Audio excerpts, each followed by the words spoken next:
Everyone, আজকে হচ্ছে 21 জুলাই। আমাদের চোখের মনি, আমাদের বালো তেলে ডাম্বোর বার্থডে। আজকে কিন্তু আমরা খুব ভালো করে আনন্দ করে কাটাবো সবাই মিলে। আজকে পাপার ছুটি, দিদির ছুটি, কিন্তু এর তো ঘুমই ভাঙে না। এই যে রান্নাঘরের কাছে এসেই বসেছে যাতে খাবারটা আর কি তাড়াতাড়ি করে পায়। তো সকাল সকাল উঠেও গেছে, অনেক খেলাধুলো হলো কিছুক্ষণ। এবার চলো আমরা ডাম্বো লাঞ্চ করে নিই। চলো ডাম্বো, চলো লাঞ্চ করবে তো। এই যে এখানে লাঞ্চ রেডি। আজকে একটু বেশি বেশি করে চিকেন দিয়েছি, বার্থডে বলে কথা। বল বল, আজকে আমার বার্থডে বলে কথা, তাই না? কিন্তু আমি তো সব কেক ফেক বেশি খাই না, ওগুলো তো ঠিক না না শরীরের জন্য। আমি তো ভীষণ হেলথ কনসিয়াস। আমি একটু ভালো করে চিকেন খাবো, আর দই খেতে ভালোবাসি, ওটা খাবো, আর একটু ফ্রুটস খাবো, তাহলেই হবে, তাই না ডাম্বো? বাবু দাদা বেলুন এনেছিস ডাম্বোর জন্য? দাঁড়া দাঁড়া, ও বেলুন ভয় পায় না। তো क्या हुआ, तोड़ेगा तो तोड़ेगा। এই যে দাদা তোর জন্য কি এনেছে দেখ ডাম্বা। ও দাদা এদিকে ভয় পায়, যা ওর কাছে যা।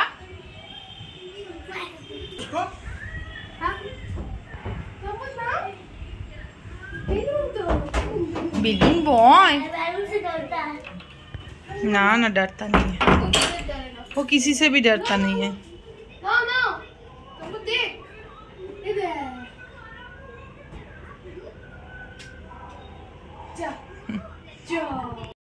আসছে আমার বাবু, আসছে রে বাবা, করতে শিখছে, করতে শিখছে।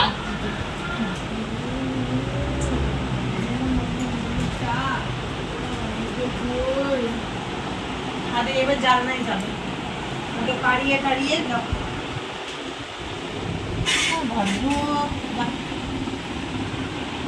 যা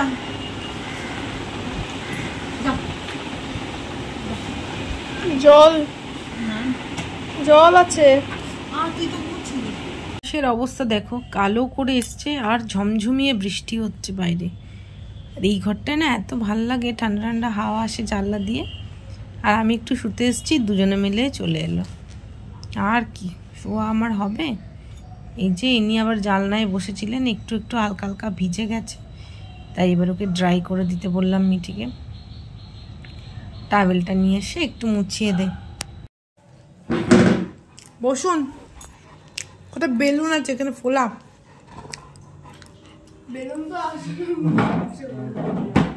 ভালোবাসা বলতো, টেবিলে উঠে চেয়ারে উঠে, এগুলো কোন দেশি ভালোবাসা রে? দিদিকে পড়তে দেবে না, আর এই করবে, নামছে উঠছে নামছে উঠছে। আজকে তো বকাবকিও যাবে না বাবা, আজকে বার্থডে বলে কথা। আজ পাপার একটা মিটিং পড়ে গেছে, তো ওই জন্য আমরা একটু একা একা ফিল করছি। ডাম্বো এগুলো কোন দেশি কথা, দেখো কি লম্বা হয়ে গেছে, টেবিলের ওপর উঠে যাচ্ছে, ডাইনিং টেবিলে দাঁড়িয়েছে, দেখো কি শটা নেই। কি নিয়েছে দেখো, এই কি নিলি?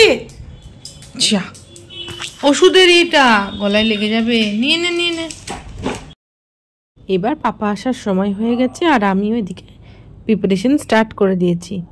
তাই ভাবলাম যে ঝটপট করে বেলুনগুলো ফুলিয়ে নিই।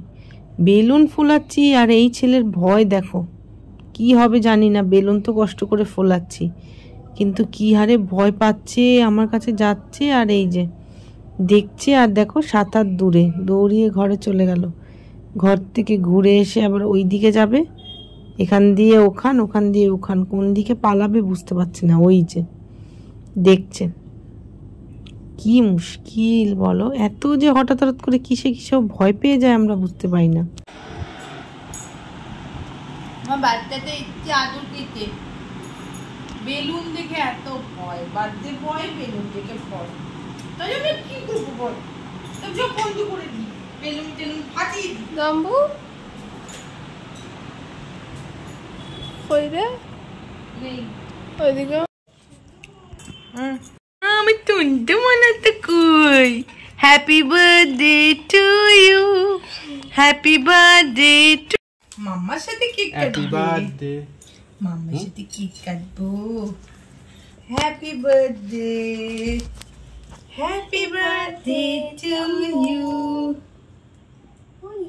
বাবা পেলিছি না, জামা হাতে দে। Happy birthday, happy birthday, God bless you. এই যে এই যে এই যে এই যে এই যে মাম্মু। তোমরা অনেকেই ভাববে যে কেন মেঝেতে বসে আমরা কেক কাটলাম। অ্যাকচুয়ালি ওই ঘরটাতে না বেলুন দিয়ে ডেকোরেশন করার পর থেকে নাম্বু ভীষণ ভয় পাচ্ছিল, আর ওই ঘরে ঢুকতেই চাইছিল না। আর আমরা কোনোভাবেই ওকে কোনো রকম ভয় দেখাতে চাই না, ওই জন্য আমি ও ব্যাপারটাকেই ক্যান্সেল করেছি। ও যেখানে বসেছিল ও আরামসে টুপি পরেছে, আরামসে আমার সাথে কেক একটুখানি খেয়েছে, ওটাই ঠিক আছে। কারণ দেখো যে জিনিসটা তোরা ভয় পায়, রাত্রে হয়তো আমরা ঘুমাবো তখন হয়তো ওটা নিয়েও ভয় পাবে। তো যাই হোক, তাই জন্য আর ওই ঘরে আর ঢোকাইনি ওকে। এখন আমি সব বেলুন টেলুন খুলে দেবো, তারপরে ও ওখানে ঘুমাতে যাবে। এই যে এখন দেখো ঘুম অলরেডি পেয়েই গেছে, পাপা এসে গেছে মিটিং থেকে। এখন চলো আজকের মতো ব্লগটা এখানেই শেষ করি। আর তোমরা সবাই অনেক আশীর্বাদ করো ডাম্বোকে, যেন সুস্থ থাকে আর খুব হাসি খুশি থাকে, যাতে খেলতে পারে, অনেক এনার্জি থাকে, আর আমাদের সাথে এইভাবেই জড়িয়ে থাকে। চলো আজকের মতো ব্লগটা এখানেই শেষ করছি। Good night.